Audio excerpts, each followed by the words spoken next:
This program is brought to you by Ignite TV. Now you're in command. Visit Rogers.com for more details.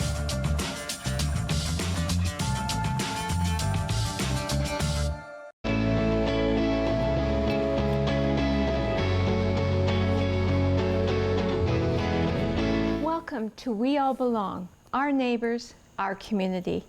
I'm Carol Merton. The participants in this series are sharing their stories to increase awareness and understanding of those who form part of our community. Their experiences, culture, traditions, and reflections weave a pattern of diversity in our neighborhoods, our businesses, and educational systems. This program arose out of a desire to put a human face on those who experience the challenges and share the successes of everyday living in a new community.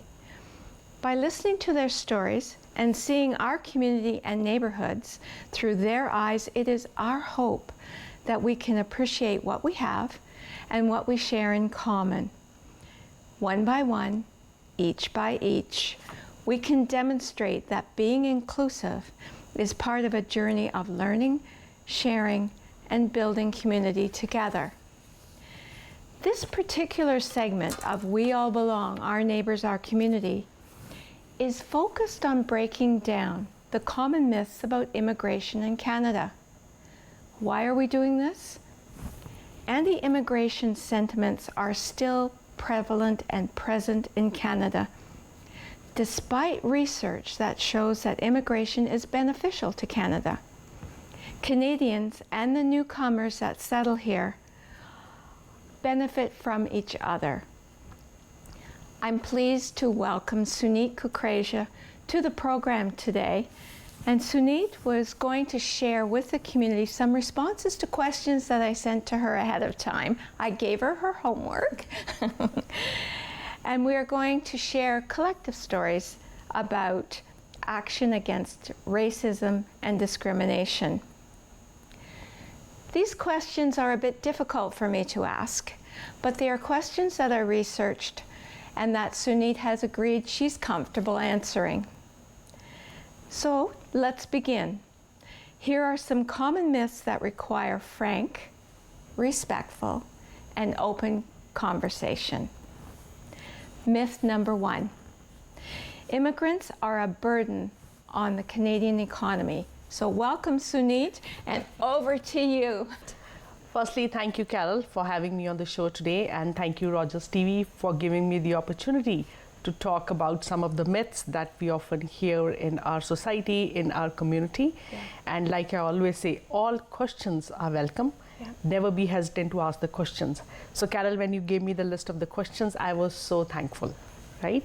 So, coming back to your answer for the question that you asked, that Canadians are a burden on the Canadian society.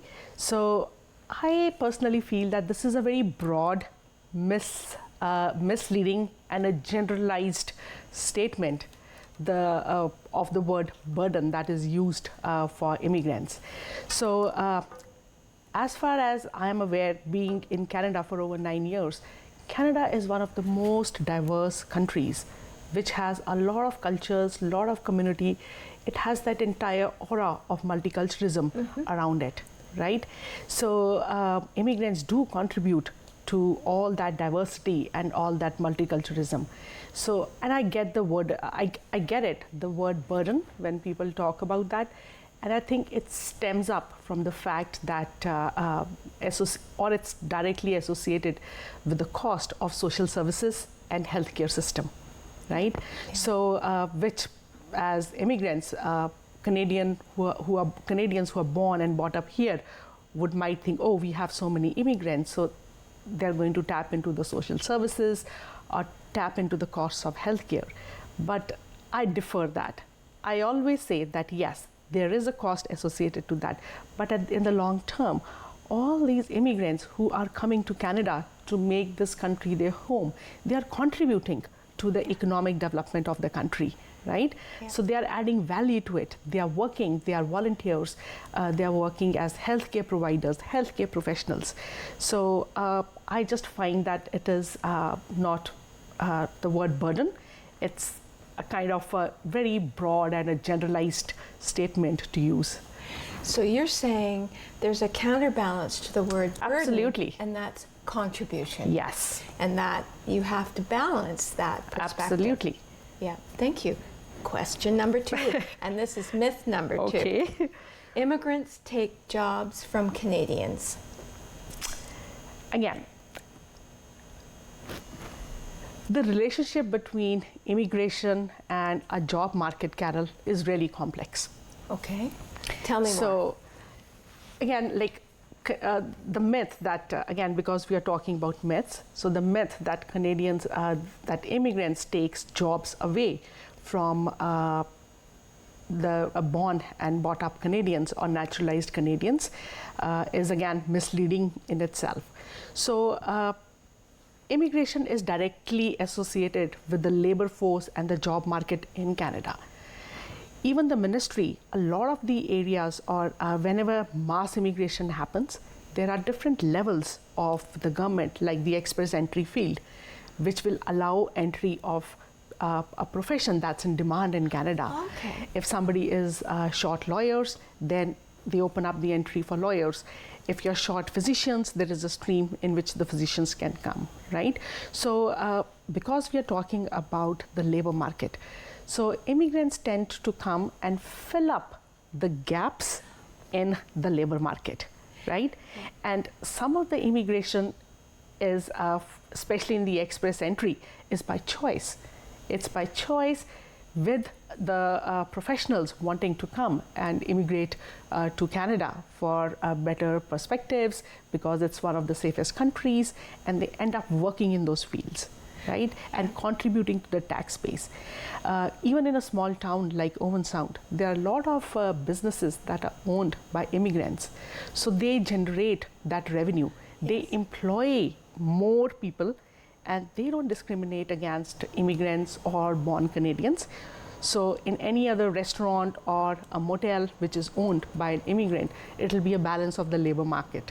Right. So again, I would say, like I said, the relationship is really complex. So there are professionals coming under the express entry field. There are entrepreneurs, which are business owners. They are contributing to the revenue for the commercial issues. They are hiring staff, they are hiring people. So I feel that there is not, and Canada there is a shortage of labor, and we see that in the news all the time. And I think even though we have come out of COVID, we still see a lot of businesses closing early or cutting down their hours because they are not able to find people to work. So I feel immigrants not only contribute to the economic growth, they also fill in the gaps of the labor market. And there are jobs that are generated by immigrants themselves. That's really helpful to understand. It almost sounds like the myth isn't really connected to the reality of our labor needs in our communities and across Canada now. And so it's an old, moldy myth. Absolutely. And Carol, also, I think Canada has an aging population, right? So we do need young grown-up blood that is coming up here and contributing, right? So even some of the international students or some of the people who choose to come in their 30s or 40s, right? They eventually, it might be a struggle in the initial times, right? But they're all job ready to support the aging populations as well. One of the items that really connects with me and what you've just said is the fact that there is a way of matching what our country needs from immigrants who come, professionals, entrepreneurs. So it's not just opening the doors to just anyone right away. Absolutely. And so in a way, we actually benefit by that express immigration, or also just like a targeted need and demand. And I think we don't value that perhaps as much as we should. Yes, and one of the best options that the government has always had in place is the express entry pathway, where and it gives chance to just the skilled individuals to fill up the gaps that are needed in various provinces in Canada. Yeah. And Ontario is not the only one, it's there across all provinces. Yeah. So I think the overall is, yes, like there are jobs, there are holes in the, or there are gaps Yeah. in the labor market, but I think immigrants tend to cover a lot of those. Yeah, and that's really helpful to get that perspective. Myth number 3, Yep. immigrants bring crime to Canada. This one, Carol, I always feel it is based on a stereotype. Okay, Yeah. tell me more. So this is a question that stems up from having the stereotype that, okay, this is an immigrant from a so-and-so country and is associated with crimes, right? Right. That is not the case. I always feel there is no evidence-based research on this.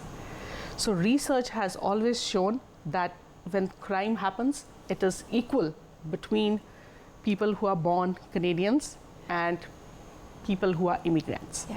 And I have full faith, and I am personally a huge advocate of the Canadian law enforcement agencies. Mm-hmm. We do have a strict law enforcement in place.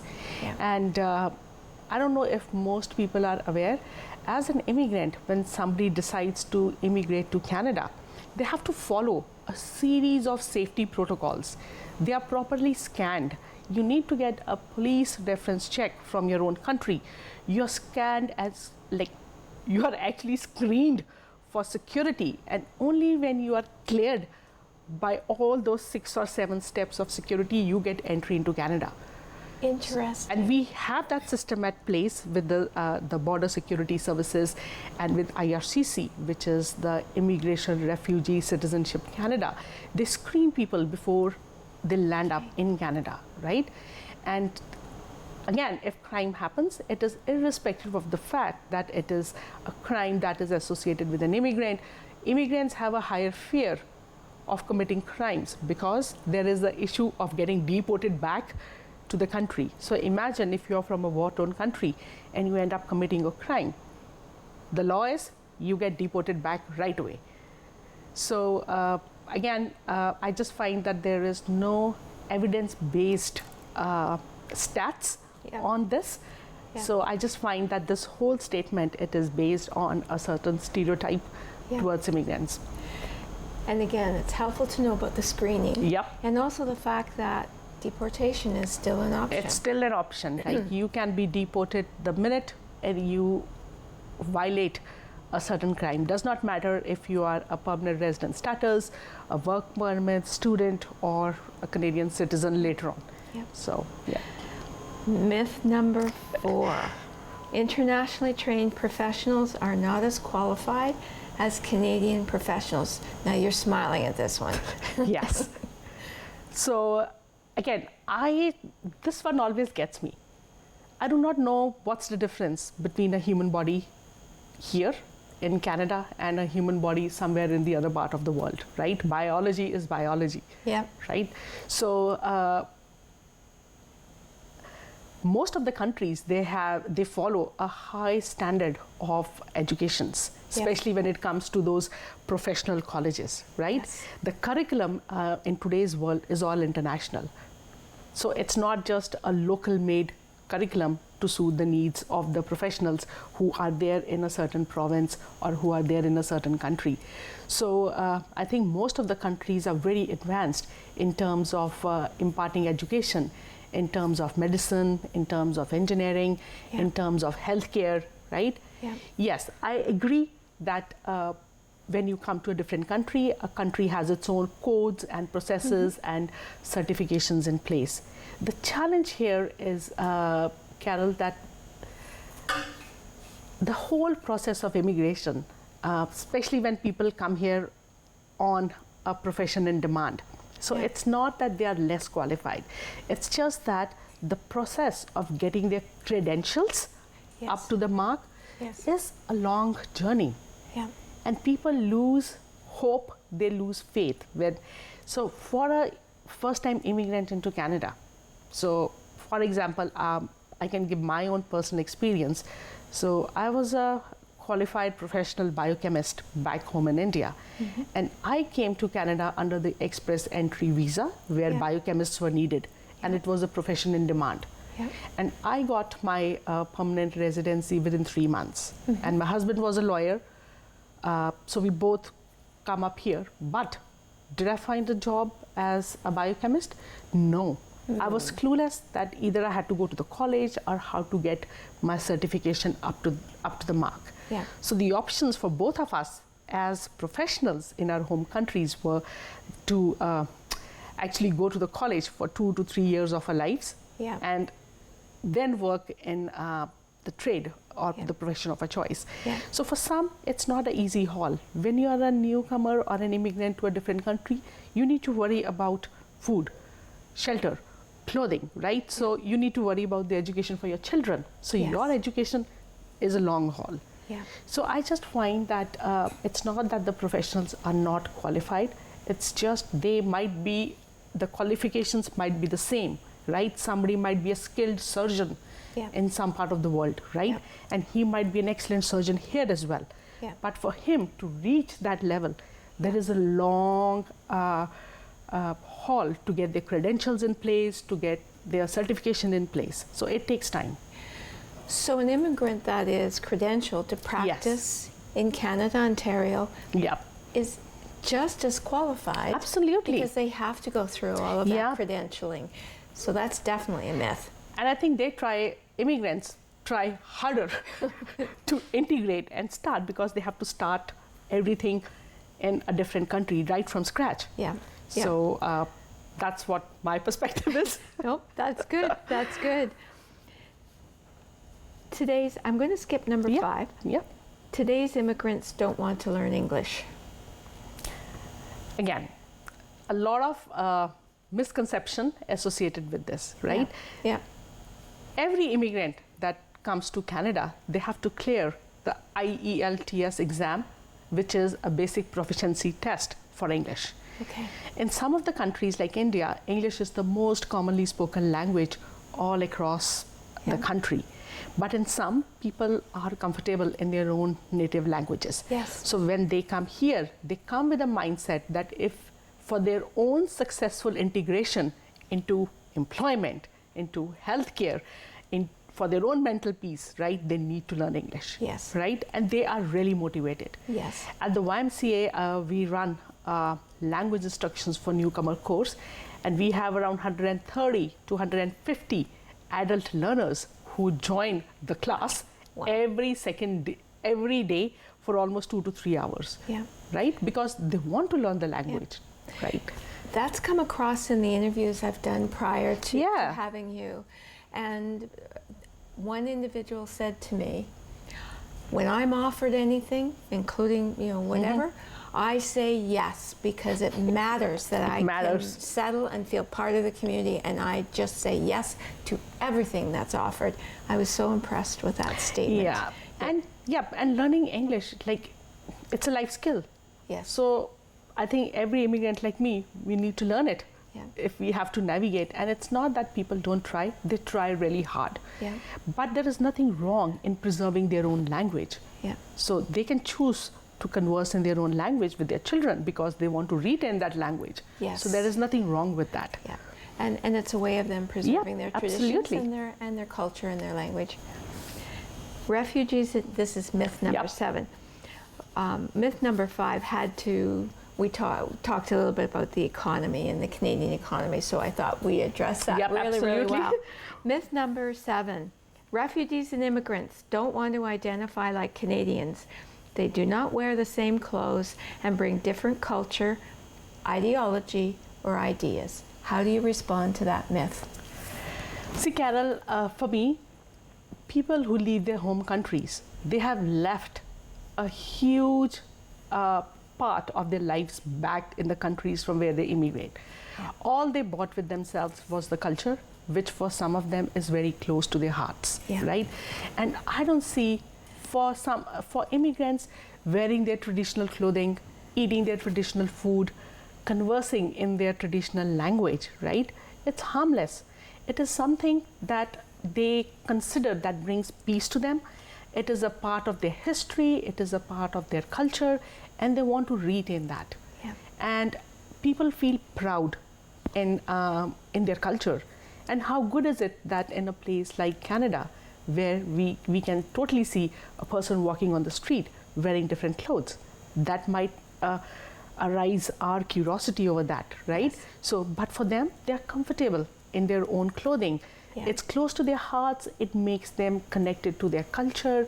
Maybe it gives them a piece of their own culture that Yeah. they left behind. Yeah. And I think we as humans, not as immigrants or as Canadians, one thing growing up even in schools or even in colleges, we always say culture is something that everybody should have it in their hearts, right? Yes.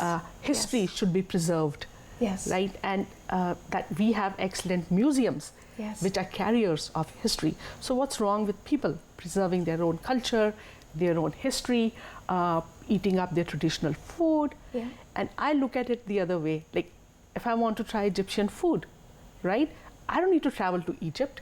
Yeah. That's what the whole point is. It Yeah. brings so much of joy, Yeah. and there is so much of variety in multiculturalism. So I just find that when people, again, it's a myth that, and none of the Canadians, they defy, none of the immigrants defy the Canadian culture. Yeah. They have embraced the Canadian culture with their own culture. Yes. So if there's a uniform that is needed in a store, they wear it. Yes. So Yes. I think it is a reciprocative way. Yeah. They have embraced the Canadian culture, Yeah. the Canadian traditions, traditional values, but Yeah. at the same time, they want to feel connected to their Yeah. culture, to their language. Connection is important. Yeah. Connection to your community, but also connection to your culture and your traditions, and that's really helpful to understand. In the questions that I've asked others, they want people to feel comfortable asking them. Yes, I've said, do you mind if people ask you? And they don't. They encourage that. Absolutely. Because they want to be able to share. And that was a good learning for me, that they're not hesitant. They say, No. ask, just ask. yes. And the other comment, which was really enlightening, we talked about food a lot. I tell you, it was really hard near lunchtime to tape because I was hungry. One of the participants in the program said, what I'd like is for all of us, immigrants, all of us, to sit around a table, share our food, and talk about our food and our culture and what food means to us around a community table concept. And I thought, wouldn't that be a neat idea Absolutely. to embrace that and invite our communities to be able to learn more over food, because food brings people together. Yeah, so I'm going to plant that idea with you, Suneet. Well, Carol, I think you've nailed it right there, that food does tend to bring people together, and I have seen it. If you run an event with food, Yes. you have a better chance of people showing up. That is true. At least, yes. And it links people to their traditions. Yes. And it allows them to share a part of themselves and their culture in a way that everyone can enjoy. And I'm thinking, wow, this is important. Yes, and we try to do that once a year, Carol, at the YMCA Settlement Services, because we work directly with newcomers and immigrants who choose to immigrate to our rural counties of Grey and Bruce. So it's around June, the Multicultural Day. Yes. So there, this year it was in collaboration with Grey Roots, Yes. where we had food from the Greek culture, from Ukrainian culture, I think food from Kenya, and Canadian. So again, just exactly what you said.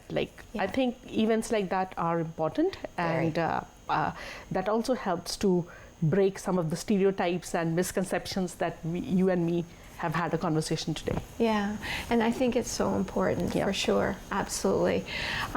So we've got about 4 more minutes in the program, and I'd like to go back to the myth that I wasn't sure if we had quite enough time, but refugees and immigrants, this is the myth, receive an unfair level of support from the government. That's a drain. Is that a myth? Yes, again, that is based on certain generalized statements. Yes, when a war happens and people flee for their lives, so if they are receiving that initial support from the government, which the government has graciously offered to bring some of the people from war-torn countries, right? So there is support for refugees, and I hear it a lot that, why is the government flushing in so much money to have refugees in refugee hotels? But that's only temporary, Carol. That is only for a couple of months till people have their lives back on track. And then these immigrants on whom the government has invested for, say, a max period of a year, right? After that, for the rest of their lives, these would be the individuals who would be contributing back to the economy, right? So nobody wants to be, if they're able, people like to work. Because they want that independence. They want that independence, right? And this is what we see. Not all immigrants are on social assistances when they come directly, especially the folks coming under the express entries or people wanting to start up their businesses, right? But we, like immigrants, like Canadians, what's wrong with assessing a support to start up a new business? Right? So if there are supports available to start up a new business, right? What difference does it make if those supports are given to a Canadian or to an immigrant? At the end of the day, both are going to end up contributing to the society. They both need that initial push. And it's needed for our community. It is needed for our community. So I just feel that the government is, the government does invest in the money, right? But in the long term, the government knows how to get that money back into the circulation, into the economy. So I just find that it is a balance between that. So just like children, they need that little support because honestly, if you're coming from a war-torn countries, you have trauma, you fled your life, you need that initial time to put your life back on track.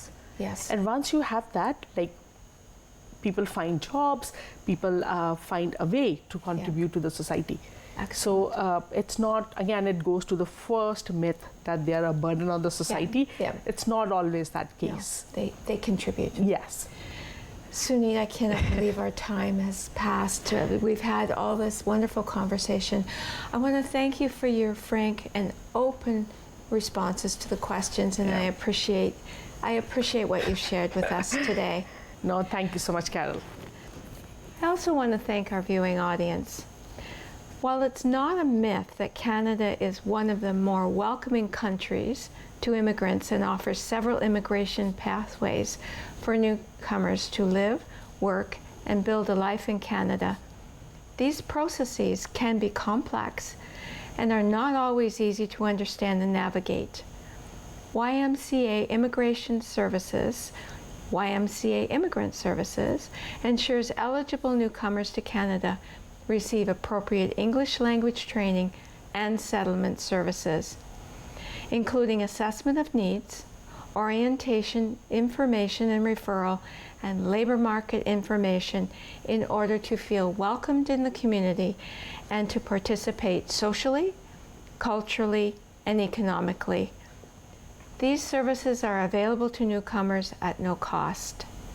For more information about immigrant services, you will see across the banner the website.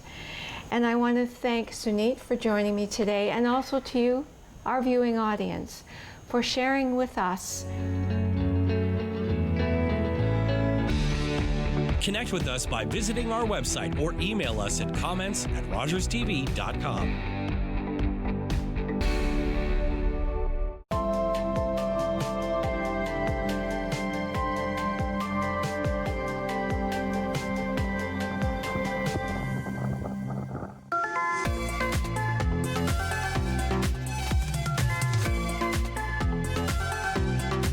You're watching Rogers TV.